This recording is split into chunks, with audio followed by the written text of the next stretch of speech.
Hello everyone, I am Gelien Matthews from the University of the West Indies, St. Augustine Campus, Department of History. Thank you for joining. Historians have shaped three major theses to account for the emancipation of enslaved persons in the Caribbean in the late 18th and 19th century. These are the humanitarian, economic, and revolutionary arguments. This presentation focuses on the revolutionary analysis and is entitled Emancipation from Below, a conceptualization shaped ironically by historian Eric Williams, who developed the economic thesis which undermined the centrism of humanitarianism.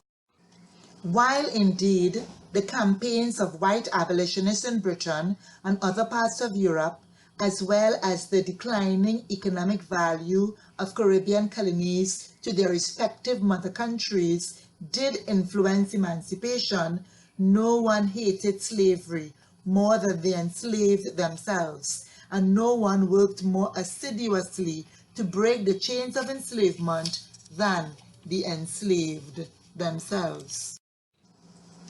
Four major strategies which enslaved persons employed to undermine their servile status were day-to-day forms of resistance, marronage, revolts, and the production of enslaved narratives. Day-to-day acts of resistance, which historian Michael Creighton refers to as accommodation, assumed multiple manifestations, including malingering or deliberately working slowly, feigning illness and stupidity, aggravating old wounds, sabotaging estate machinery and other equipment, theft, and poisoning. Historian Lucille Mathurin-Mayer has expanded the analysis of day-to-day acts of resistance by adding a gender dimension to the theme. She has appropriately coined the term gynecological resistance to articulate the distinct manner by which some enslaved females sometimes use their physiology to sabotage slavery. These women resisted slavery by practicing abortion, infanticide, and by prolonging breastfeeding.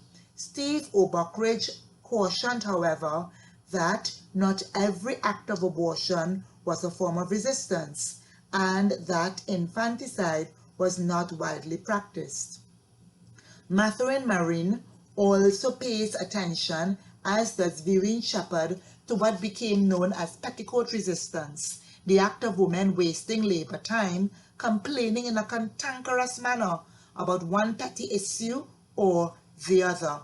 Whatever the manifestation of day-to-day acts of resistance, they had the impact of producing an unwilling and sloppy labor force, which succeeded in interrupting and undermining productivity on the servile plantations of the Caribbean.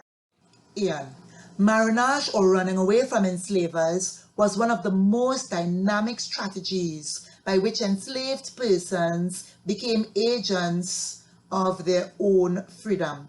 Maroons lived in freedom in the midst of slavery. Marronage operated on two levels. Petit marronage consisted of individuals absconding temporarily from the scene of their workplace. Grand marronage, on the other hand, was permanent and was often executed with fight followed by flight of enslaved groups. Historians such as Orlando Patterson and Alvin Thompson concur that far more men than women participated in grand marronage. While the available statistics support this claim, it is very interesting to note that one of the most well-known and successful Maroon leader in Caribbean history was Nanny, national heroine of Jamaica. She was an agriculturalist, priestess, and brilliant military strategist who bravely fought and defended her Maroon community against British colonial rule in 18th century Jamaica. The most revolutionary approach enslaved persons pursued to free themselves consisted of revolts.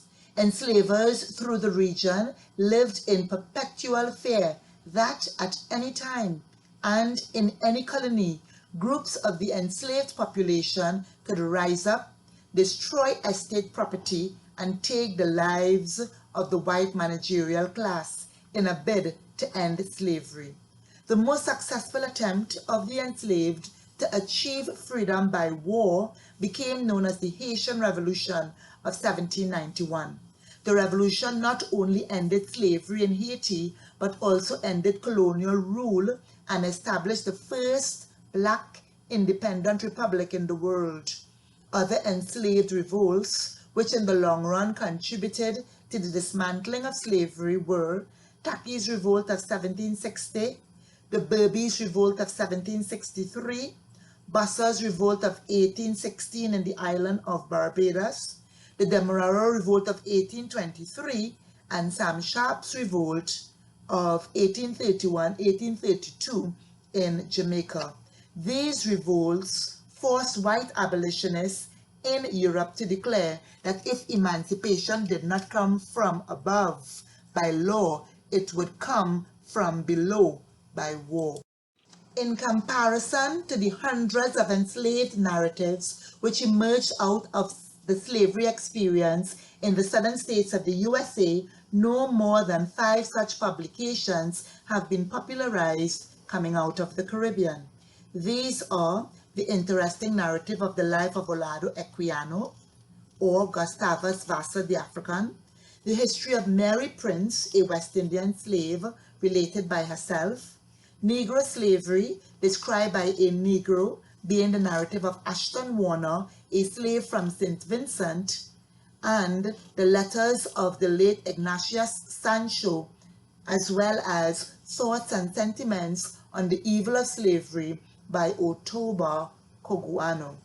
Despite the limitations of their numbers, these Caribbean narratives, authored by enslaved persons, were powerful first-hand testimonies which furnished British readers with incontestable proof that slavery was inhumane and ought to be abolished.